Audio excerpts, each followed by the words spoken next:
The rusty fire escape rattled against the brick wall as a gust of wind swept through the narrow alley behind the apartment building in South Bronx.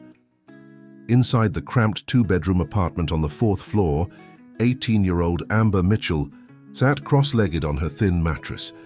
Textbooks sprawled around her like survivors of a shipwreck.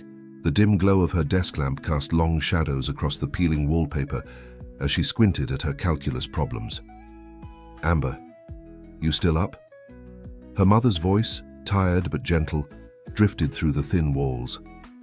"Just finishing some homework." "Mom, I'll sleep soon, I promise," Amber called back, though she knew soon might mean another 2 hours. The scholarship to City College wasn't going to earn itself.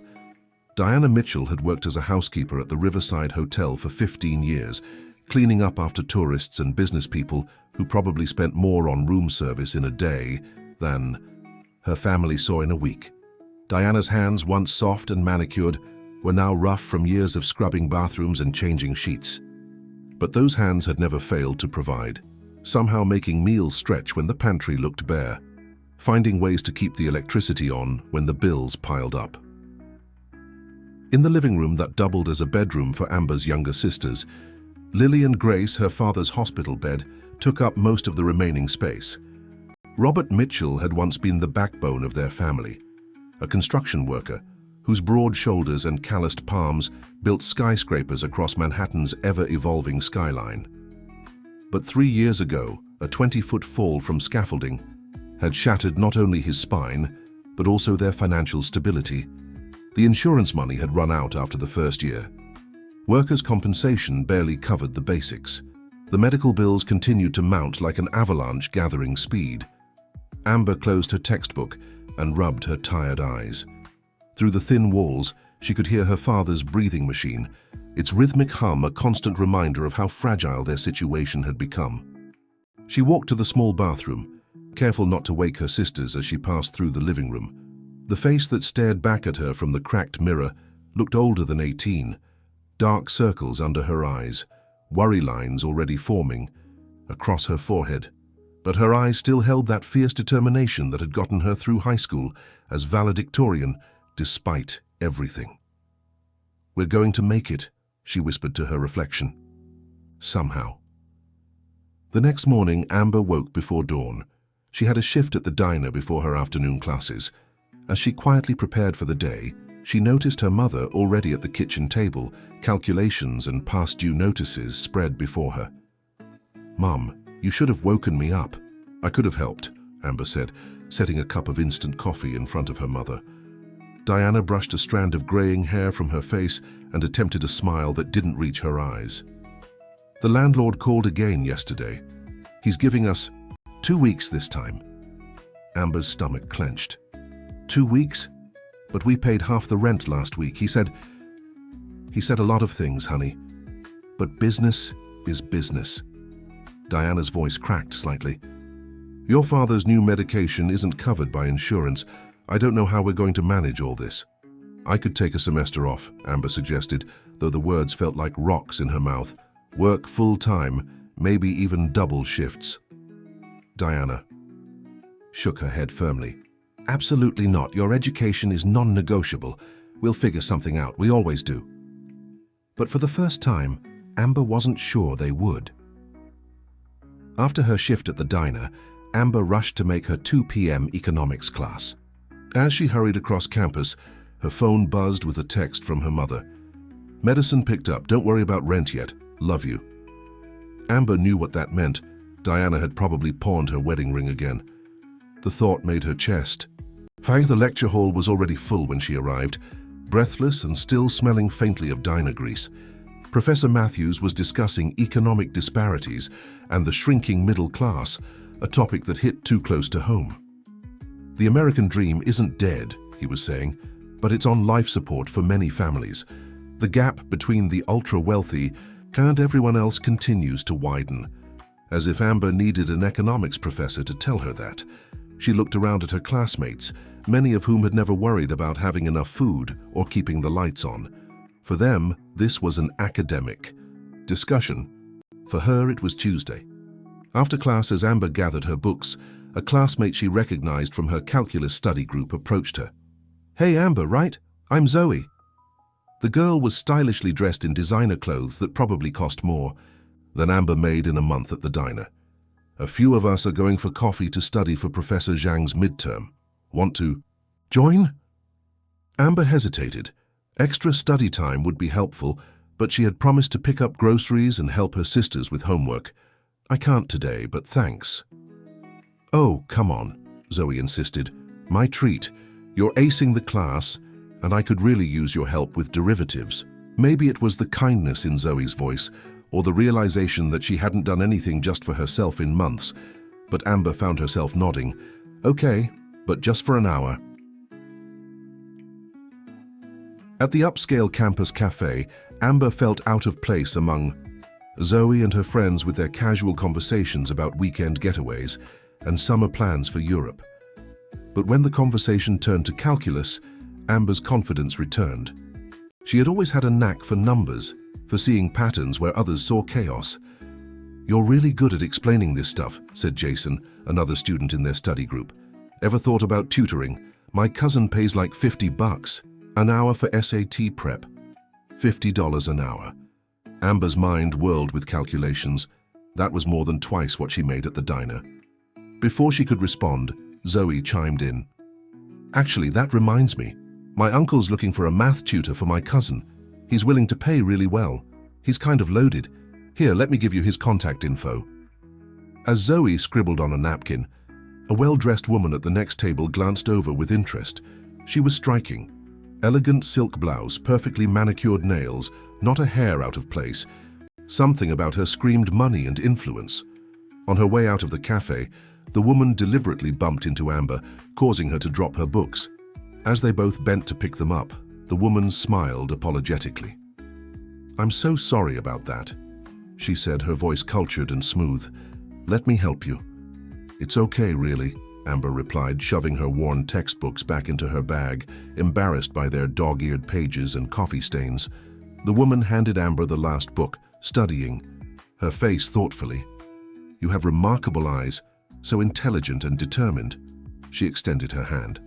I'm Eleanor Westbrook. I couldn't help overhearing that you're good with numbers. Amber Mitchell. And I guess so. I've always liked math. Eleanor's smile widened. What a coincidence. I work for a foundation that provides scholarships and opportunities for promising young women. Would you be interested in hearing about some possibilities? Perhaps over lunch tomorrow? Amber hesitated. This seemed too good to be true, but what did she have to lose? I have class until noon, but I'm free after that. Perfect. 12:30 at the Gramercy. Do you know it? Amber knew of it. One of those high-end restaurants where the menu didn't list prices because if you had to ask, you couldn't afford it. I can find it. As Eleanor walked away, Amber felt a strange mixture of hope and unease. Opportunities like this didn't just fall into the laps of girls from the South Bronx. But maybe, just maybe, her luck was finally changing. What Amber couldn't possibly know was that Eleanor Westbrook had been watching her for weeks, carefully orchestrating this chance meeting. And the foundation she represented was real enough, but its true purpose was far removed from the altruistic mission she presented. That night, as Amber helped her sisters with homework while her mother prepared a modest dinner, she mentioned the encounter with Eleanor. It sounds too good to be true, Diana said warily, stirring the pot of pasta that would need to feed all of them for 2 days. Mom, it's just lunch. And if there's even a chance this could help with college expenses or lead to a better job, I have to try. Amber guided Lily's hand as the 10-year-old practiced her cursive. Besides, we're meeting in a public place. What's the worst that could happen? Diana sighed, the weight of years of hard lessons etched into the lines of her face. Just be careful, Amber.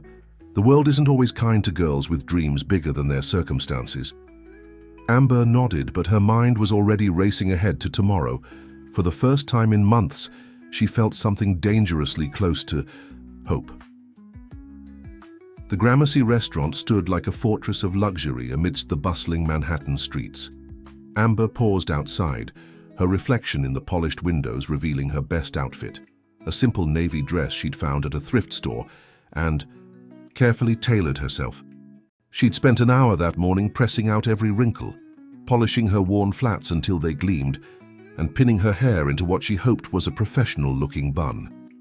She took a deep breath and pushed through the heavy brass doors. The maitre d' raised an eyebrow at her appearance, but led her through the dining room when she mentioned Eleanor's name. The restaurant was a symphony of quiet wealth, crystal glasses that clinked delicately, silverware that gleamed under tasteful lighting, and conversations held in hushed, confident tones. Eleanor Westbrook was already seated at a corner table, looking even more polished than the day before in a cream-colored suit that probably cost more than 6 months of Amber's rent. She rose gracefully as Amber approached, extending perfectly manicured hands. "Amber, darling, right on time. I appreciate punctuality." Her smile was warm, her handshake firm. "Please sit. I've taken the liberty of ordering some appetizers." Amber slid into the plush chair, immediately feeling out of place among the business executives and socialites who populated the restaurant. "Thank you for inviting me, Ms. Westbrook. I'm curious about your foundation." "Eleanor, please." She waved away formality with a flick of her wrist.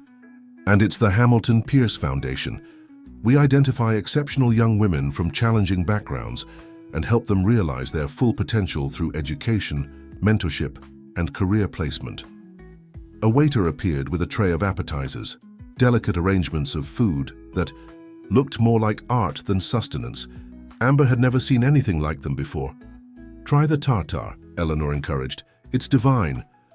As Amber cautiously sampled the unfamiliar food, Eleanor studied her with the calculated attention of a chess player, evaluating a promising move. "Tell me about yourself, Amber. Your dreams, your challenges. Don't hold back. I want to know the real you." Perhaps it was Eleanor's seemingly genuine interest, or perhaps it was simply the release of having someone to talk to outside her family, but Amber found herself opening up. She spoke about her father's accident, her mother's endless struggle to keep them afloat, the scholarship that covered tuition, but not books or living expenses, her determination to pull her family out of poverty through education. Eleanor listened, intently, asking thoughtful questions that revealed a surprising understanding of life's hardships. For a woman who clearly came from privilege, she seemed remarkably empathetic. "Your resilience is extraordinary," Eleanor said when Amber finished. "You're exactly the kind of young woman our foundation seeks to support." The main course arrived, a delicate sea base for Eleanor and a perfectly prepared steak for Amber. As they ate, Eleanor described the foundation's programs: financial, assistance beyond standard scholarships, internships with prestigious companies, international study opportunities, and mentorship from successful women in various fields. "What's the catch?" Amber finally asked, the question that had been nagging at her since their first encounter. "Why me?" Eleanor's smile turned appreciative. "Smart girl, always looking for the hidden angle." She dabbed her lips with her napkin. "The catch, as you put it, is that we expect a significant commitment. Our most promising candidates are paired with high net worth benefactors who take a personal interest in their development." "Like a sponsor?" Amber asked. "More like a patron in the Renaissance. Sense? Someone who recognizes your value and is willing to invest in your future." Eleanor leaned forward. "I have someone particular in mind for you, Nathan Blackwood, founder of Blackwood Enterprises." The name was vaguely familiar to Amber. She'd probably seen it in business news or on a building somewhere. "What would that involve exactly?" "Nathan has a summer estate in the Hamptons. He hosts a program for promising students, a kind of think tank combined with cultural immersion.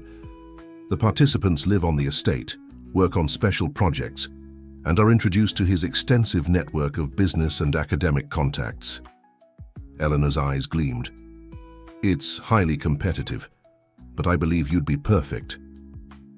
Amber's mind raced. This sounded too good to be true. A summer in the Hamptons, making connections with successful people, possibly securing her future beyond anything she'd imagined possible. But the practical side of her had questions. "What about my family? I help support them and my father needs care." Eleanor held up a hand. "The program includes a stipend of $5,000 per month, That should more than cover your family's needs. During your absence, wouldn't you say? And if your father requires specialized care, Mr. Blackwood has connections with the best medical facilities in the country. $5,000 a month. The figure made Amber's head spin. That was more than her mother made cleaning hotel rooms. It would cover the rent, the medical bills, food for her sisters, with enough left over to start paying down some of their debt. It sounds amazing, Amber admitted, but why would this Mr. Blackwood do all this for a stranger? Nathan believes that talent can come from anywhere, but opportunity cannot. He's dedicated to leveling that playing field. Eleanor reached into her designer handbag and pulled out a glossy brochure. Here's some information about the summer program. The estate is absolutely beautiful. Beachfront property, state-of-the-art facilities, private tutors. The Aya. Photos showed a sprawling mansion on manicured grounds. Young people engaged in discussions in beautiful libraries, swimming in an infinity pool that seemed to merge with the ocean, dining in elegant settings. It looked like a paradise for the mind and body. When would this start? Amber asked, still caught between suspicion and desperate hope. In 2 weeks. I know it's sudden, but a spot just opened up, and I convinced Nathan to consider you. Eleanor lowered her voice.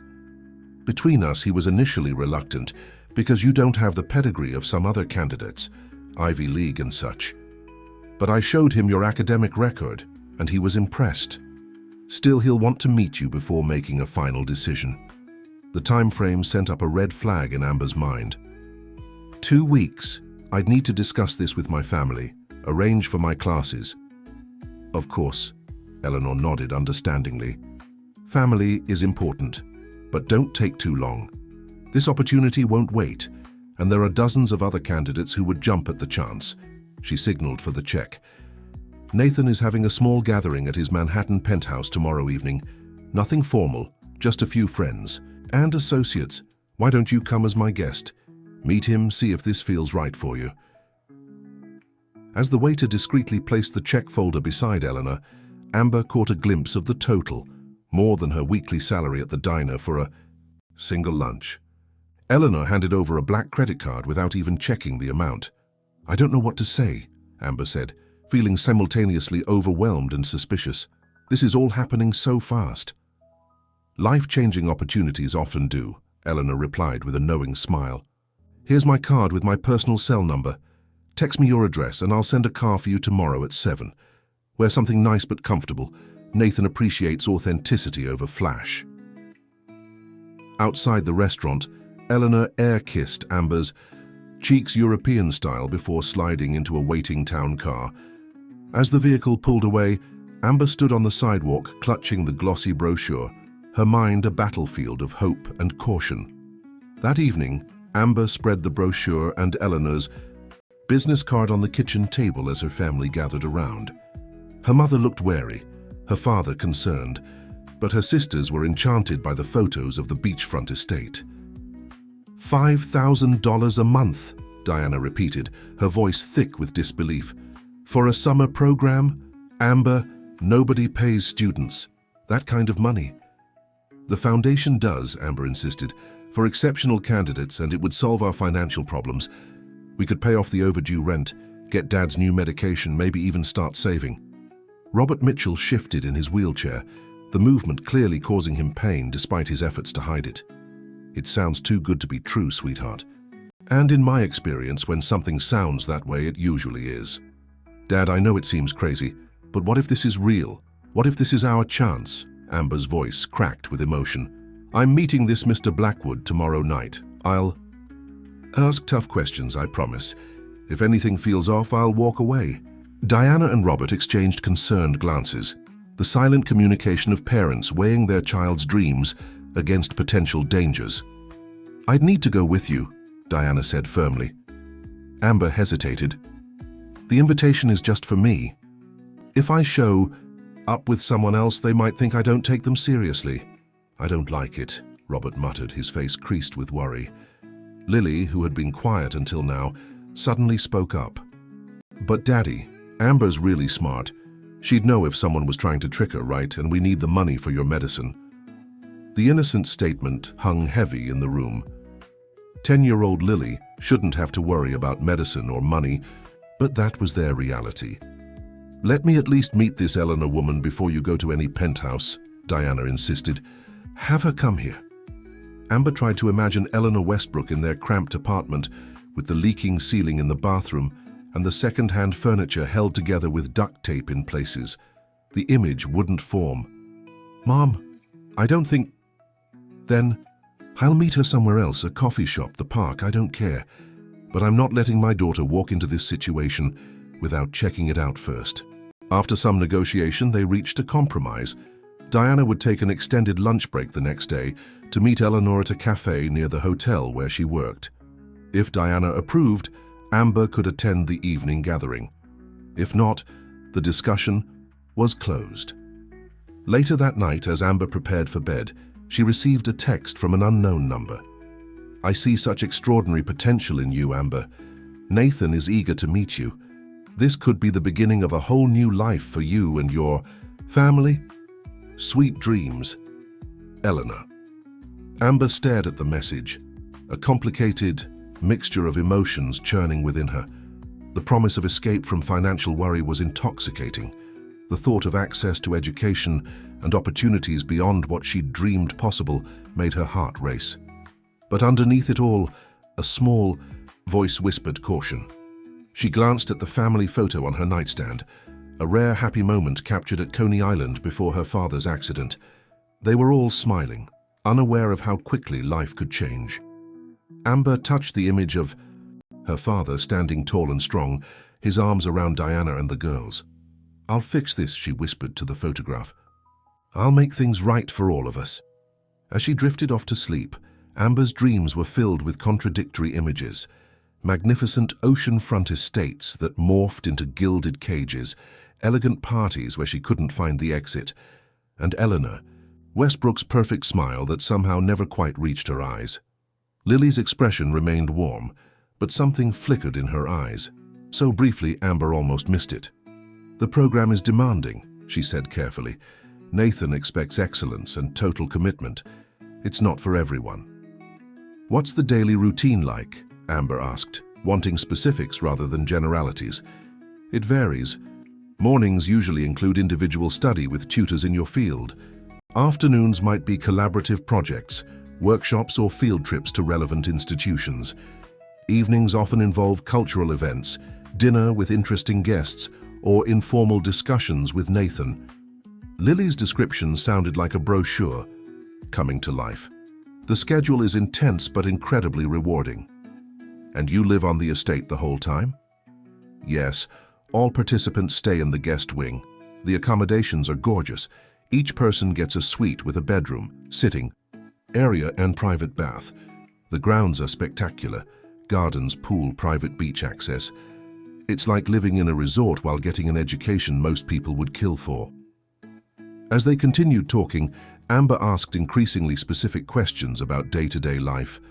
In the program, Lily's answers remained consistently positive, but started to feel rehearsed, as though she'd had this exact conversation many times before. "Can participants leave the estate?" "Visit family?" Amber asked, trying to sound casual. "The program is immersive," Lily replied smoothly. "Weekends sometimes include optional excursions to cultural events or nearby attractions. Family visits can be arranged with advance notice, though they're discouraged during the first month to help participants fully acclimate to the program's rhythm." Before Amber could ask more questions, Eleanor rejoined them, bringing their conversation to a natural close. "I see you two are getting acquainted. Wonderful. Amber, darling, it's getting late. Shall I have the car brought around to take you home?" The evening had passed more quickly than Amber realized. It was nearly 11. She had texts from both her mother and sisters asking if she was okay. "Yes, I should get back," she agreed, quickly sending reassuring messages to her family. Nathan appeared as if summoned, his attention focused entirely on Amber. "Before you go, I wanted to say how much I enjoyed our conversation.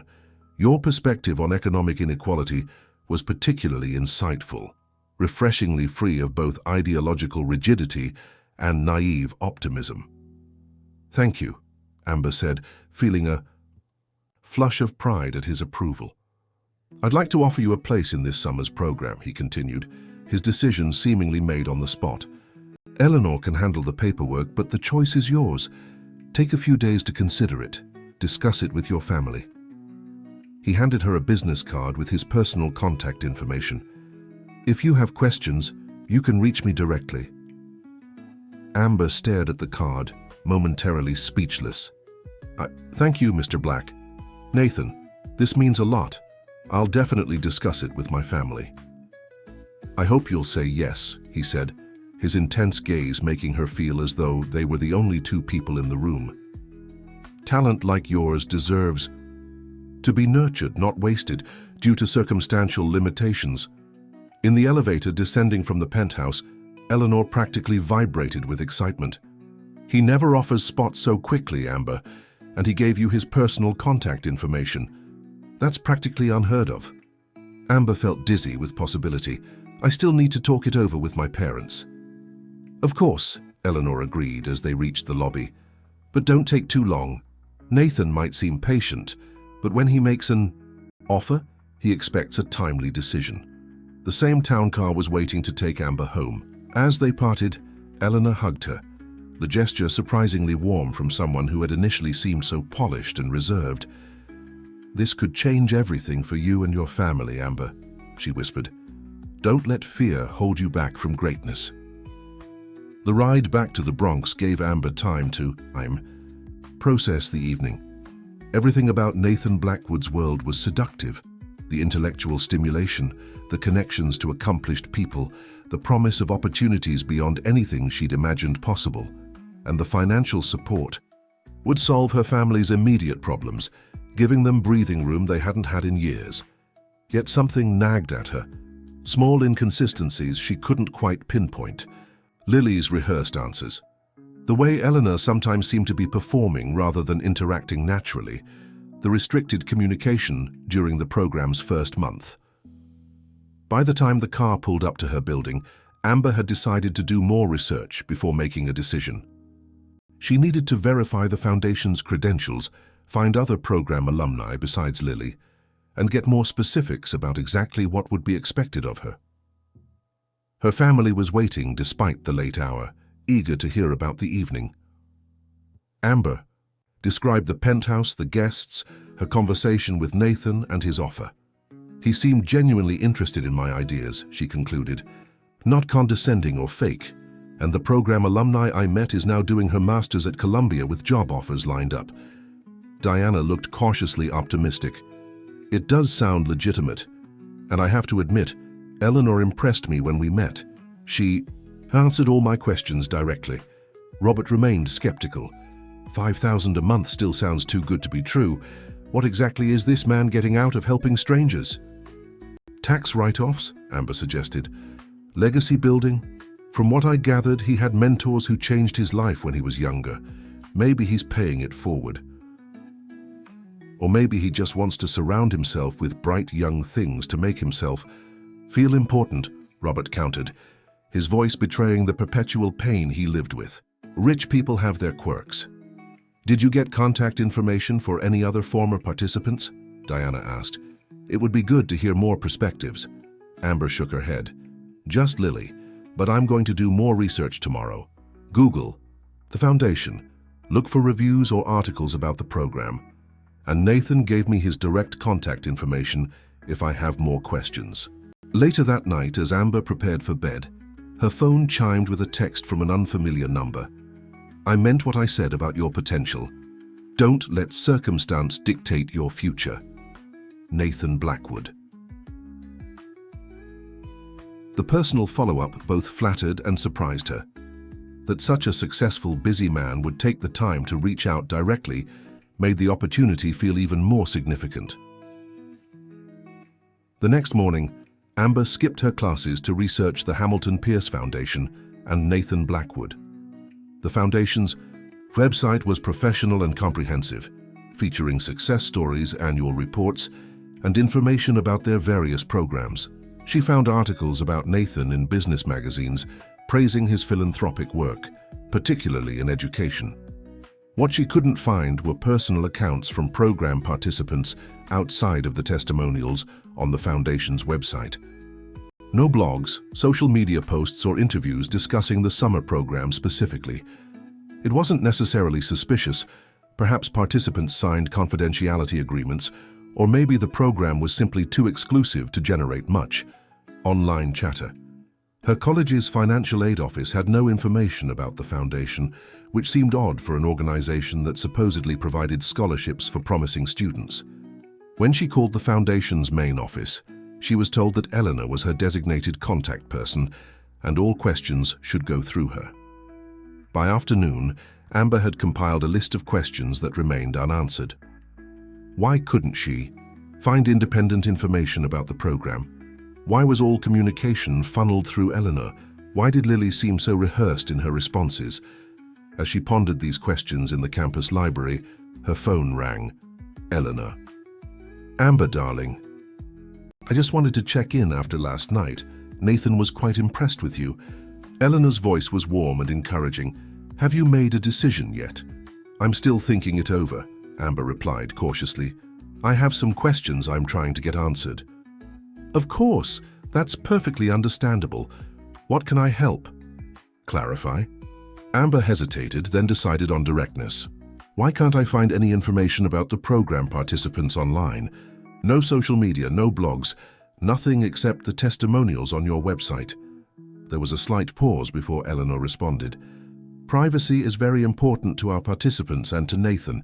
Many come from challenging backgrounds and don't want their personal stories public. And part of what makes the program special is its exclusivity. We ask participants not to share specific details publicly to maintain the program's unique character. The explanation sounded reasonable, but didn't fully satisfy Amber's concerns. Could I speak with other alumni besides Lily, get different perspectives?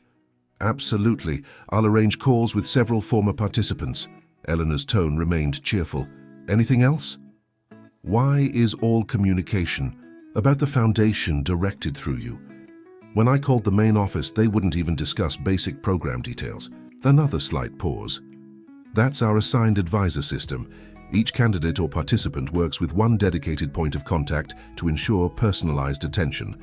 It avoids confusion and creates accountability. Eleanor's voice softened. I sense you have reservations, Amber. That's natural when an opportunity seems too good to be true, but I assure you, this is genuine. Nathan believes in you. I believe in you. The conversation ended with Eleanor promising to email contact information for other program alumni and send additional materials about the summer experience. Amber sat in the library long after the call ended, trying to sort through her conflicting feelings. The opportunity remained incredibly appealing, life-changing even, yet those small inconsistencies continued to trouble her. As she finally gathered her things to leave, her phone chimed with a text from Nathan himself. Eleanor mentioned you have questions. I appreciate thoroughness. Call me directly if you need anything clarified. My offer stands. NB. The personal attention from someone of his stature was both flattering and persuasive. Perhaps her suspicions were simply the product of growing up with limited opportunities, making it hard to believe that something this good could actually happen to her. That evening, after another family discussion that circled through the same points of hope and caution, Amber made her decision. She would accept Nathan's offer, but with conditions.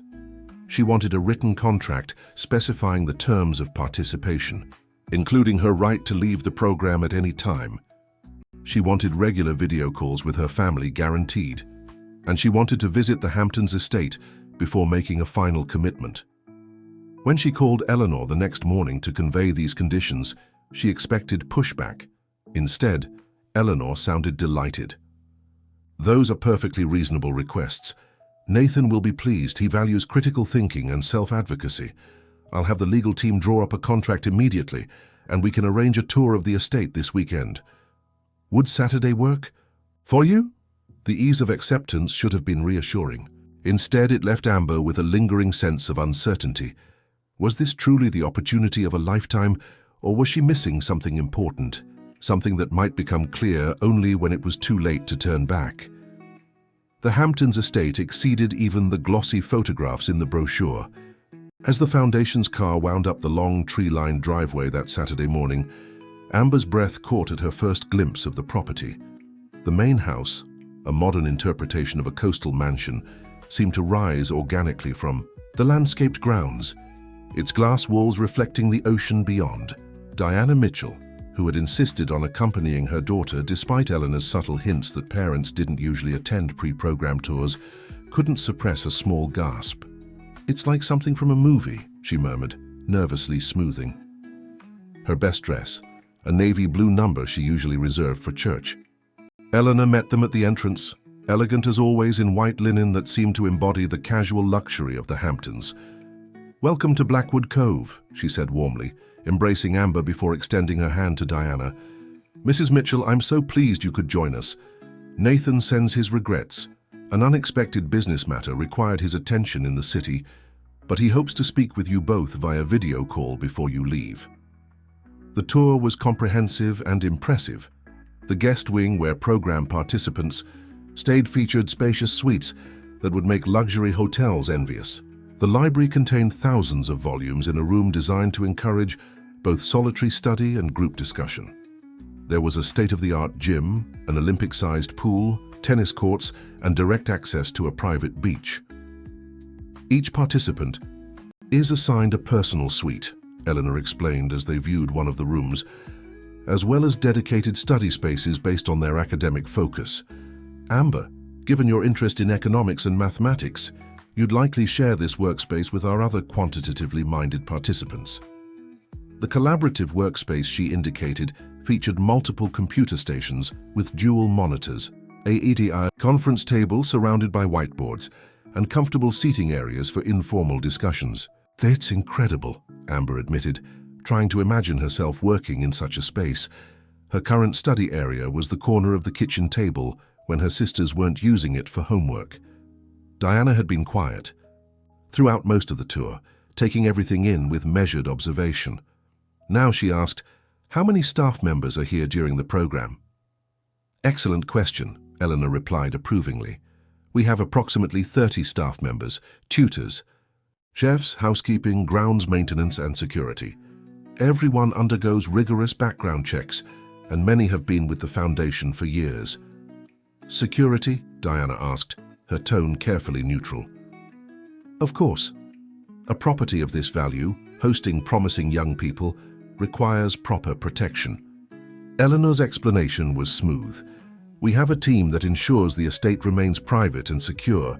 The Hamptons attracts wealthy visitors, some of whom can be quite intrusive about accessing beachfront properties." They continued to the dining areas, a formal space for special occasions, and a more casual all-day cafe where participants could grab meals or snacks according to their schedules. Both had spectacular ocean views. "Dietary restrictions and preferences are accommodated, of course," Eleanor noted. "We have 3 chefs who rotate throughout the week, all with international training." As the tour continued, Amber found herself increasingly drawn to the possibility of spending summer in this extraordinary place. The resources alone would accelerate her education beyond what any community college could offer, and the connections, both to Nathan's network and to the other talented participants, could open doors she hadn't even known existed. Yet she couldn't ignore the subtle details that seemed designed to limit outside contact. The estate was located at the end of a private road, far from public beaches or town centers. The Wi-Fi system Eleanor proudly described as estate-wide operated on a closed network. The security system included cameras covering the grounds and buildings for everyone's safety, Eleanor emphasized. After touring the main buildings, they walked the grounds, following paths through meticulously maintained gardens down to the private beach. As they stood watching waves crash against the shore, Diana found a moment to speak privately with Amber, while Eleanor took a call. "What do you think?" Amber asked her mother, whose opinion she valued above almost all others. Diana looked troubled, her eyes scanning the beautiful but isolated coastline. "It's all so perfect, Amber. Too perfect, maybe." She lowered her voice further. "I noticed there are key card readers on all the exterior doors. Eleanor said they're for security, But they'd also track everyone's movements, wouldn't they? Amber nodded slowly. She'd noticed that too, but had rationalized it as standard security for such a valuable property. You think something's off? I don't know, sweetheart. Diana squeezed her daughter's hand. Everything has an explanation that makes sense when Eleanor says it, but taken all together. She shrugged, unable to articulate her unease. When Eleanor rejoined them, her smile was apologetic. I'm afraid Nathan has been delayed longer than expected. He suggested we proceed with your questions, and he'll connect when he can. Shall we head back to the main house for some refreshments? In a sunny room overlooking the gardens, they were served an elegant light lunch by staff who seemed to appear and disappear with practiced discretion. As they ate, Eleanor outlined the summer program's schedule and expectations in greater detail. The first month is the most structured, she explained. Participants follow individualized educational plans developed by our academic advisors in consultation with Nathan. There's an emphasis on both independent study and collaborative problem-solving. And communication with family, Diana asked pointedly. Weekly video calls are scheduled for each participant, Eleanor replied. We do ask that participants focus on immersing themselves in the program during the first month, so calls are limited to 1 hour per week. After that, more flexible communication is possible. Diana frowned slightly. Only 1 hour a week, that seems restrictive. It's designed to help participants fully engage with the program without distractions, Eleanor explained patiently. Many find that constant contact with home makes it harder to adapt to their new environment, but I understand your concern. Perhaps we could arrange twice-weekly calls for Amber, given her family responsibilities. The concession seemed to mollify Diana somewhat, though Amber noticed her mother's continued careful observation of everything around them. And the stipend? Amber asked, addressing the financial component directly. How is that administered? The first month's payment is made in advance before the program begins, Eleanor said. Subsequent payments are made monthly. We can arrange direct deposit to your family's account or provide a combination of direct deposit and cash, whichever works best for your situation. Before they could ask more questions, Eleanor's phone chimed with a message. Wonderful! Nathan is available now for a video call. She tapped her tablet, and within moments, Nathan Blackwood's face appeared on the large screen mounted on the wall. Mrs. Mitchell, Amber, good afternoon. He greeted them, looking slightly harried but still commanding. The background suggested he was in an office somewhere in Manhattan. I apologize for not being there in person. How are you finding Blackwood Cove? It's beautiful, Amber said honestly. The facilities are amazing. It's certainly impressive, Diana added more cautiously. Nathan smiled, the expression warming his intense features. I'm glad you approve. Eleanor tells me you have some questions about the program's structure and Amber's participation. For the next 30 minutes, Diana fired increasingly specific questions about the program's daily operations, communication policies, and Amber's rights and responsibilities. Nathan answered each with patience and apparent transparency, occasionally deferring to Eleanor for specific details. I understand your concerns, he said finally, addressing Diana directly. As a father myself, I would have the same questions, if someone offered my child such an opportunity. The contract we've prepared addresses all the points Amber raised, her right to leave at any time, guaranteed communication with family, and specific details about program requirements. He paused, his expression becoming more serious.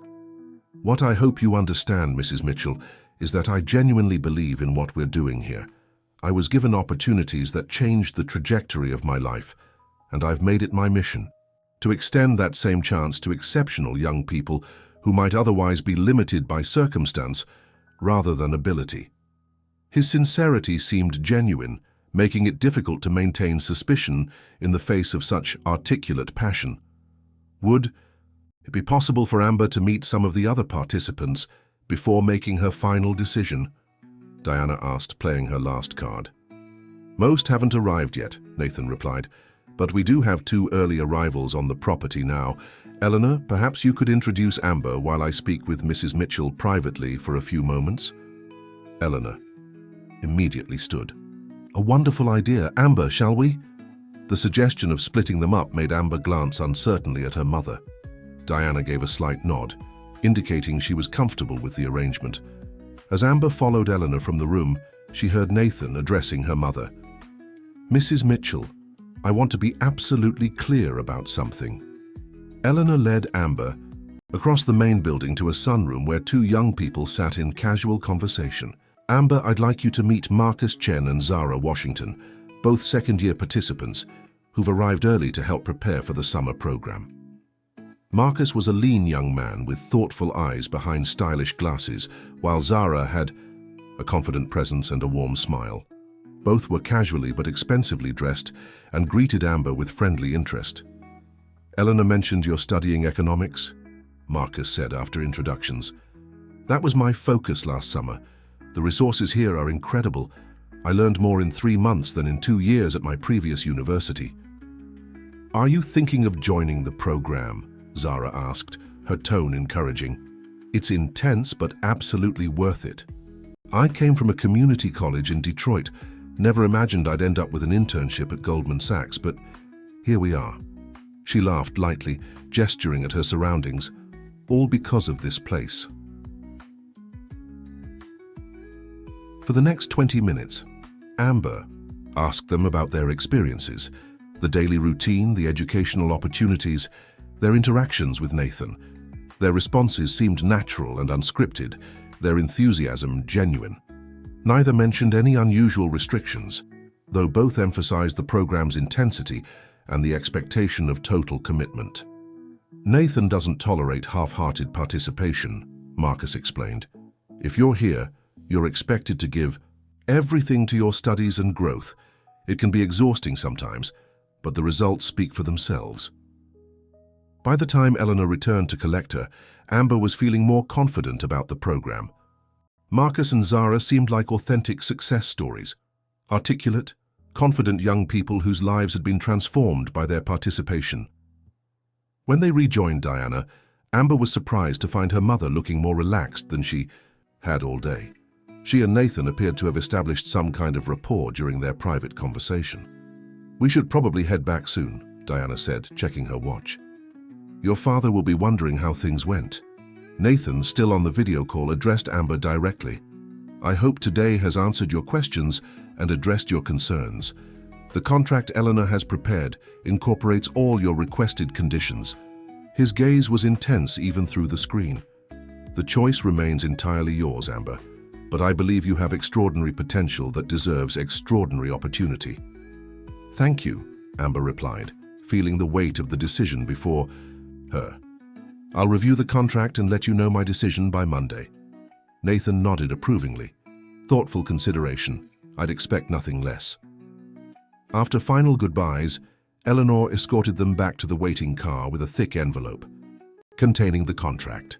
As they drove away from Blackwood Cove, Amber turned to watch the estate recede behind them, its gleaming surfaces catching the afternoon sunlight. "What did you and Nathan talk about?" she asked her mother when they were well away from the property. Diana was quiet for a moment. He shared some personal history I wasn't expecting. About his own background, growing up in foster care, the mentor who recognized his potential and changed his life. She glanced at Amber. "He seems genuinely passionate about paying that forward." "So you think I should accept?" "I think..." Diana chose her words carefully.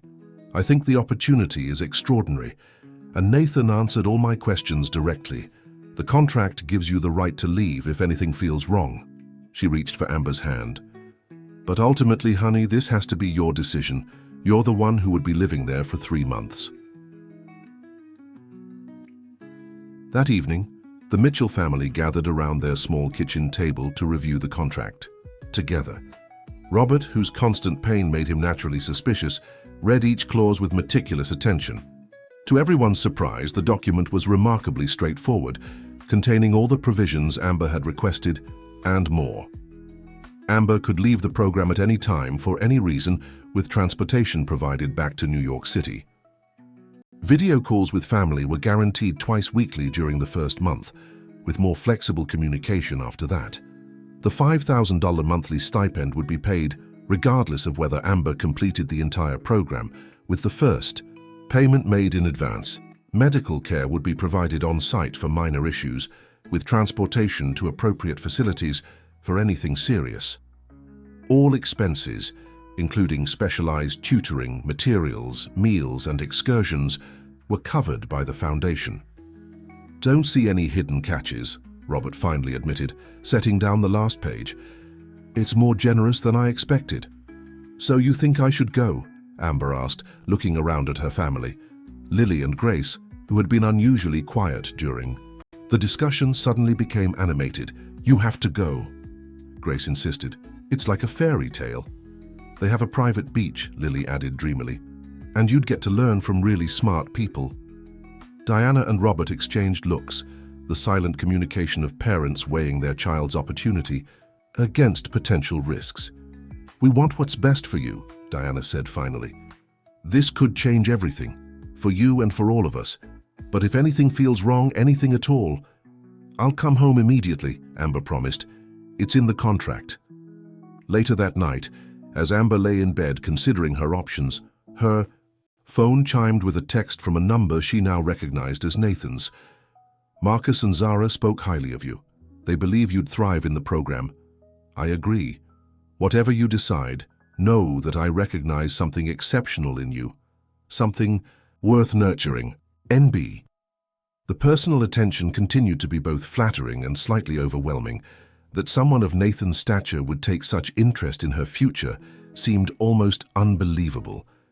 Yet he had answered all their questions, provided a clear contract, and shown genuine passion for his philanthropic work. By morning, Amber had made her decision. She would accept the offer, but remain vigilant for anything that didn't feel right.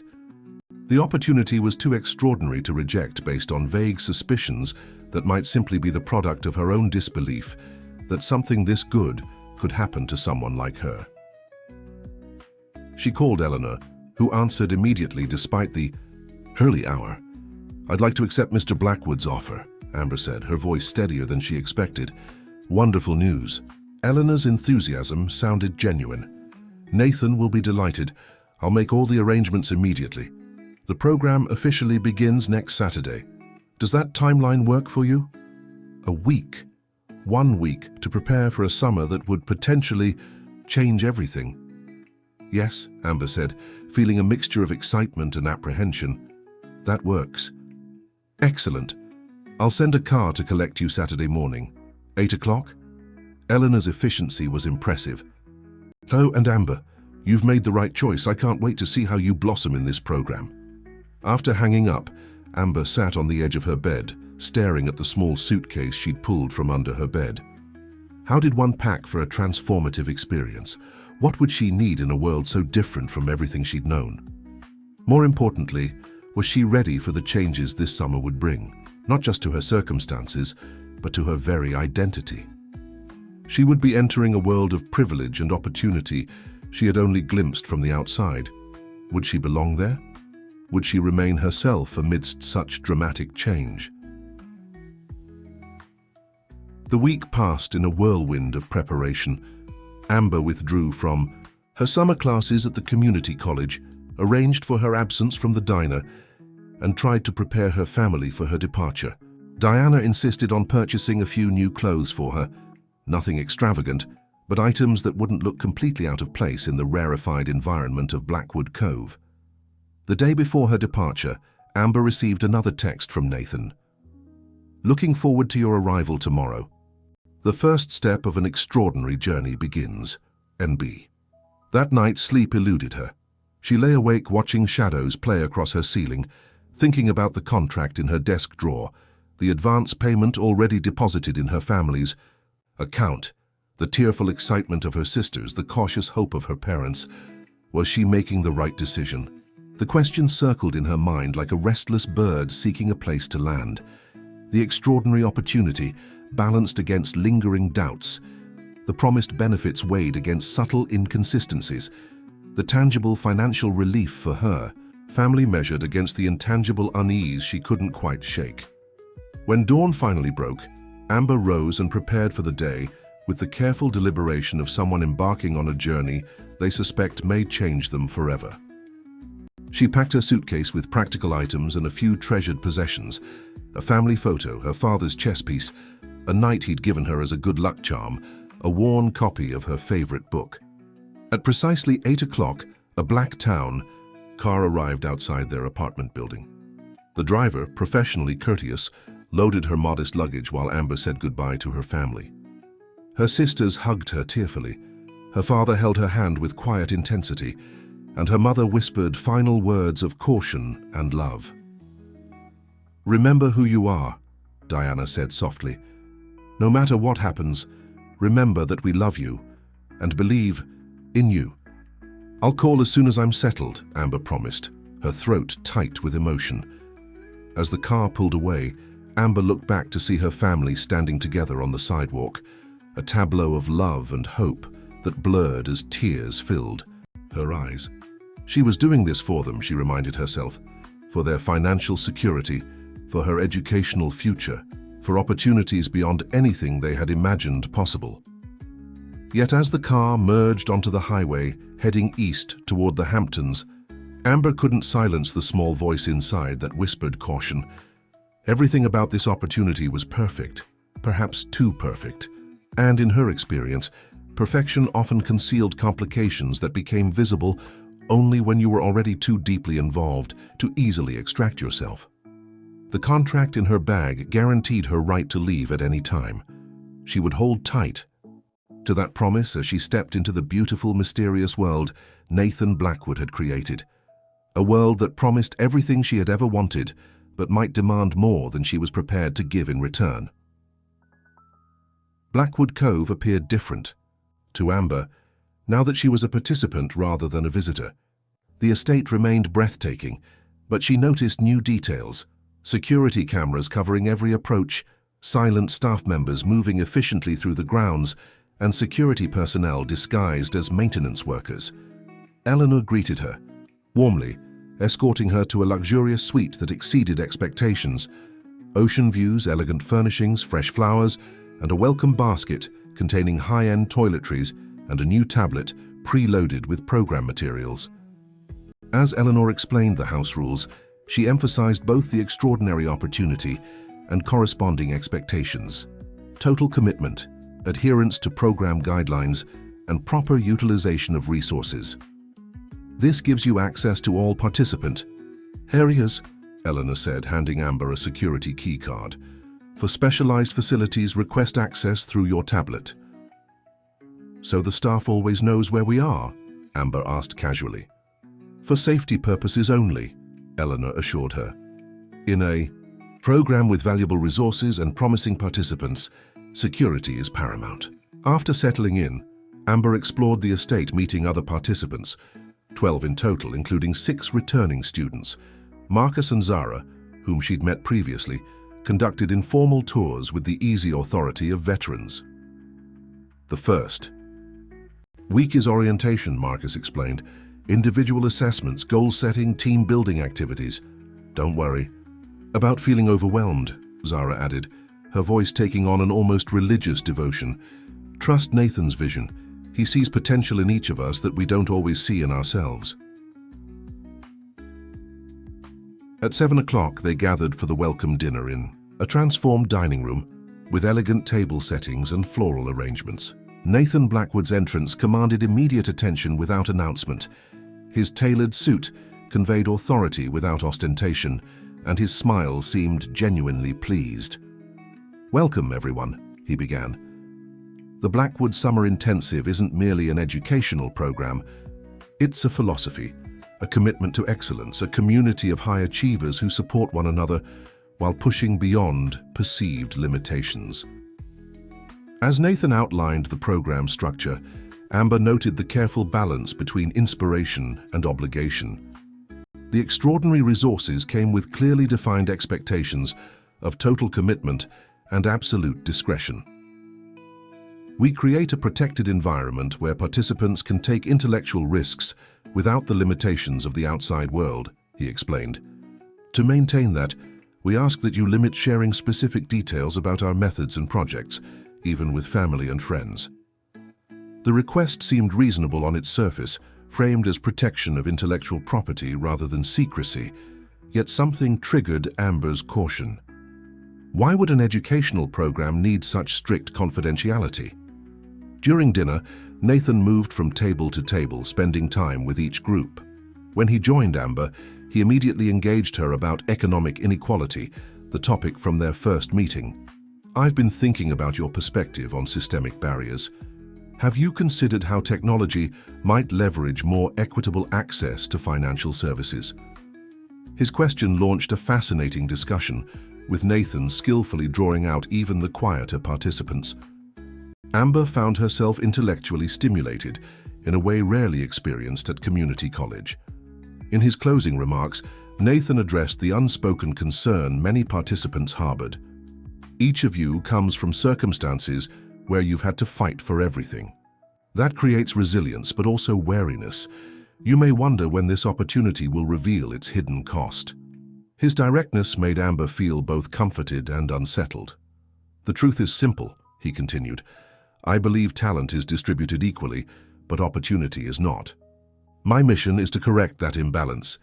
The catch is simply that we expect you to maximize this opportunity and eventually pay it forward." After dinner, Amber joined a small group on the terrace, where conversation flowed more naturally away from staff oversight. For the first time, she felt genuine connection forming as peers shared similar stories of obstacle and perseverance. "So what's your story?" asked Darius, a computer science prodigy from Baltimore. "How did Eleanor find you?" As the conversation continued, Amber carefully introduced questions about the program's structure. "The schedule looks pretty intense. Is there really time for recreational activities?" "The first month is the most demanding," explained Taylor, a second-year participant. "They're establishing baselines, identifying growth areas. It gets more flexible after that." "What about communication with family?" Amber asked casually. "The twice-weekly video calls are reliable," Taylor assured her. "After the first month, you can request additional calls if needed." "Though honestly," Darius added with a slight laugh, "you get so immersed that you sometimes forget to check in. The bubble effect is real." Amber noticed small inconsistencies in how returning participants described their experiences. They spoke enthusiastically about educational opportunities and future prospects, but when asked about specific daily routines or limitations, their answers became vague or they redirected the conversation. Returning to her suite, Amber found a handwritten note from Nathan alongside a gift box containing a beautiful fountain pen with her initials engraved on the clip. The accompanying card explained it was a tradition to give each new participant a pen to write their new future. The thoughtful gesture momentarily quieted her concerns. She placed the pen carefully on her desk and prepared for bed, her mind processing contradictory impressions.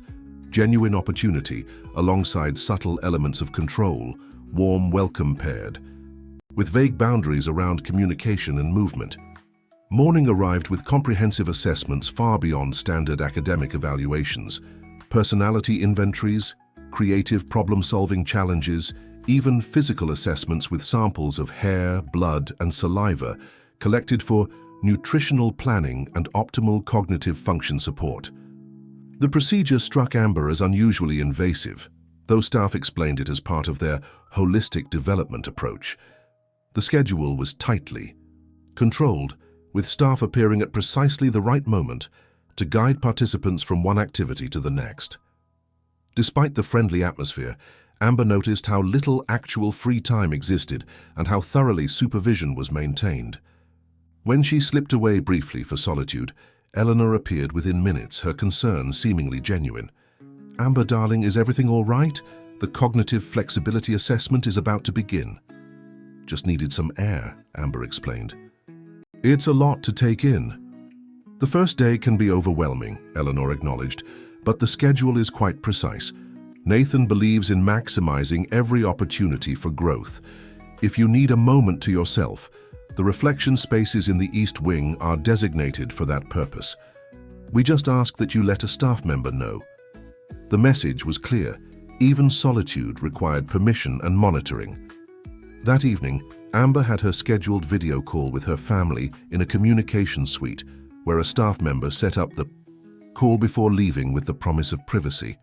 Though Amber noticed the security camera in the corner, she described the impressive aspects of Blackwood Cove without mentioning her concerns, conscious of potential monitoring.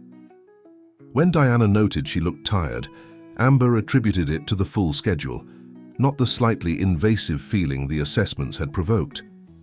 "When's your next call?" Diana asked as their time neared its end. "Tuesday evening, same time. They schedule calls twice weekly during the first month," Amber explained, trying to sound matter-of-fact rather than restricted. "After that, there's more flexibility." As the call ended with a chorus of "We love you" from her family, Amber felt the first real pang of homesickness. The contrast between her family's modest, loving home and this beautiful but carefully controlled environment seemed suddenly stark. That night, Amber made a decision. She would embrace the program's extraordinary opportunities while maintaining her internal vigilance. She would comply with structures and expectations while carefully noting anything excessively controlling. She would form genuine connections with peers while remaining alert to how the environment might be shaping their perceptions and behaviors. Most importantly, she would remember who she was and why she was here, not just for the educational, opportunity and financial support for her family, but to expand her understanding of herself and her potential. If that understanding included recognizing when opportunity became exploitation, so be it. The contract in her desk drawer guaranteed her right to leave at any time. That knowledge would be her touchstone, the reminder that this gilded cage, however beautiful, had a door she could open if necessary. As she drifted towards sleep, Amber thought of her father's chess knight on her bedside table. In chess, the knight moved differently from all other pieces, in unexpected L-shaped patterns that could bypass obstacles. Sometimes winning required unconventional movements, seeing the board from multiple perspectives, anticipating several moves ahead. She would need that strategic thinking in the weeks ahead. Because despite all rational evidence that the Blackwood Summer Intensive was exactly what it claimed to be, an extraordinary educational opportunity for exceptional students from disadvantaged backgrounds, Amber couldn't shake the feeling that beneath its gleaming surface lay purposes and methods that remained carefully concealed from view. The question that followed her into dreams was simple but profound. What was Nathan Blackwood really cultivating in this beautiful, isolated place? And what would the harvest ultimately require of those he had so carefully selected to tend? Facem, der Historia. Thank you for joining us on this emotional journey through Amber's story. If you enjoyed this tale of hope, opportunity, and the courage to question what seems too good to be true, we've prepared a special playlist of equally captivating stories that explore the complexity of human potential and the price of ambition. Find it by clicking the link to your left. If Amber's struggle between opportunity and caution resonated with you, please subscribe to our channel and give this video a like. Every day, we bring unique stories that explore life's intricate challenges and moral dilemmas. Share your thoughts about Amber's decisions in the comments below. Would you have accepted Nathan's offer? Do you think she should trust her instincts or embrace the opportunity fully? Don't miss our upcoming content as we continue to share stories that mirror the complexities of real life. Your engagement helps us create more powerful narratives that connect us all through shared human experiences.